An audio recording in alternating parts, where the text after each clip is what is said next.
Assalamualaikum warahmatullahi wabarakatuh. Kami daripada Kuala Lapan dan kami akan membentangkan tajuk pencemaran tanah. Tanah adalah bahagian permukaan bumi yang terdiri daripada mineral dan bahan organik. Tanah sangat penting peranannya bagi semua kehidupan di bumi kerana tanah mampu mendukung kehidupan tumbuhan di mana tumbuhan menyediakan makanan dan oksigen, kemudian menyerap karbon dioksida dan nitrogen. Komposisi tanah berbeza-beza pada satu lokasi dengan lokasi yang lain. Yang seterusnya ialah kepentingan tanah kepada manusia. Kepentingan tanah yang pertama ialah medium kepada pertumbuhan pokok. Ini ialah sebagai sokongan kepada tumbuhan. Yang kedua ialah pembekal air, udara dan oksigen.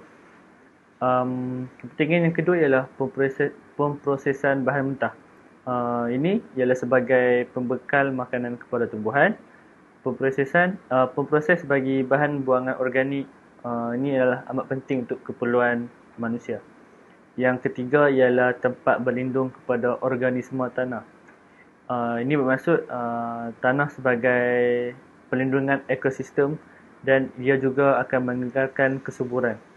Yang keempat, kepentingan yang keempat ialah medium bagi kejuruteraan. Ini sebagai bahan mentah untuk kegunaan pembangunan bagi semua kejuruteraan. Yang terakhir, kepentingan yang terakhir ialah alat kawal atur bagi pembekalan air. Ini bahan untuk menjaga kualiti dan kuantiti air dalam sungai, tasik dan air saluran bawah tanah. Dan terakhir ialah penyalinan air.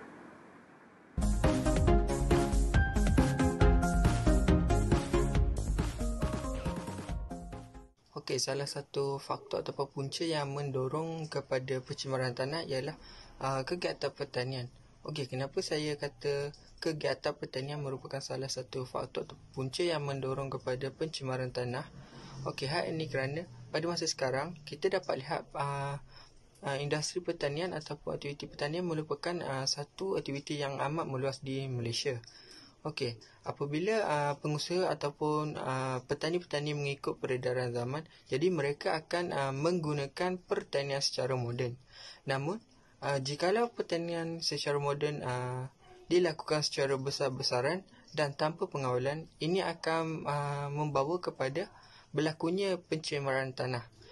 Okey, sebagai contohnya, kita dapat lihat pada penggunaan racun serangga yang secara berlebihan. Okey, hal ini akan membawa kesan buruk kepada tanah dan juga akan menyebabkan kesan-kesan sampingan lain kepada individu itu sendiri. Okey, namun jikalau petani-petani atau pengusaha tidak menggunakan racun serangga, apabila mereka menggunakan baja organik, mereka tetap dapat mengekalkan kesuburan sesuatu tanaman tersebut. Okey, seterusnya pembuangan sisa-sisa sampah sesuka hati juga merupakan faktor yang dapat mendorong kepada pencemaran tanah. Okey, hal ini kita dapat lihat pada waktu sekarang. Pembuangan sisa-sisa sampah telah dilakukan secara terbuka dan tanpa pelupusan yang betul. Ini akan menyebabkan longgokan-longgokan sampah di kawasan tertentu dan secara tidak langsung akan memberikan kesan terhadap tanah. Okey, sebagai contohnya, apabila pembuangan sampah-sampah sarap secara berluasa dan tanpa pengawalan dan syarat yang betul akan menyebabkan habitat-habitat pelbagai mikroorganisma. Okey, sebagai contohnya ialah bakteria dan virus. Okey, dua ini merupakan salah satu contoh mikroorganisma yang terdapat pada longgokan-longgokan sampah. Jadi, jikalau isu-isu sampah sarap ini semakin berleluasa, ini akan menyebabkan kesan sampingan secara langsung kepada tanah dan akan menyebabkan kepada pencemaran tanah. Okey, contoh lain yang dapat mendorong kepada pencemaran tanah daripada sampah-sampah sarap ni ialah logam dan plastik. Okey, hal ini kerana kedua-dua bahan ini terkenal dengan mereka punya sifat iaitu susah untuk dilupuskan.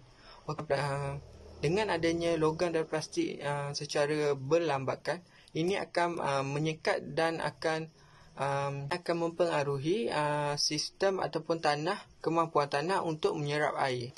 Selain itu, pembuangan sisa-sisa toksik ataupun bahan-bahan nuklear juga merupakan salah satu faktor yang mendorong kepada pencemaran tanah. Hal ini kerana apabila sisa-sisa toksik ataupun nuklear ini telah dilepaskan ke tanah, ini akan menyebabkan kualiti tanah tersebut merosot dan secara tidak langsung akan menyebabkan kesan-kesan sampingan termasuk juga kepada individu tertentu.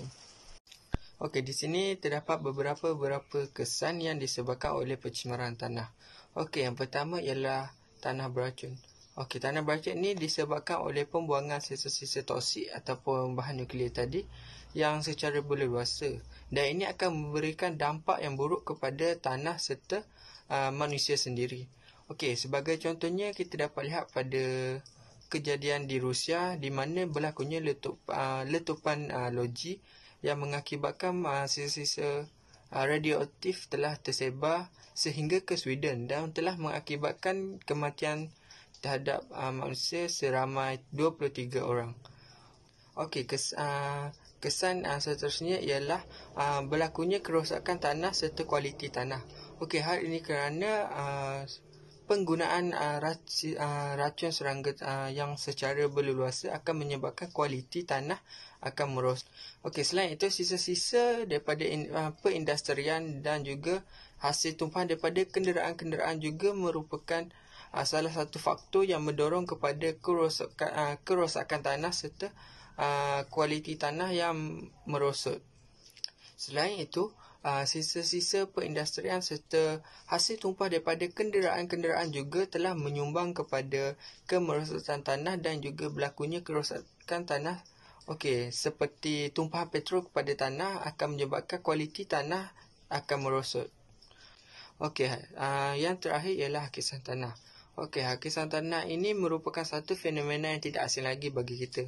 Hal ini kerana fenomena hakisan tanah ini telah berlaku di seluruh dunia. Hakisan tanah ini bukan sahaja merugikan kita daripada sudut kewangan ataupun ekonomi. Ia juga merugikan kita daripada sudut keselamatan serta mengancam nyawa kita sendiri. Tanah runtuh serta gempa bumi merupakan salah satu contoh yang disebabkan oleh hakisan tanah.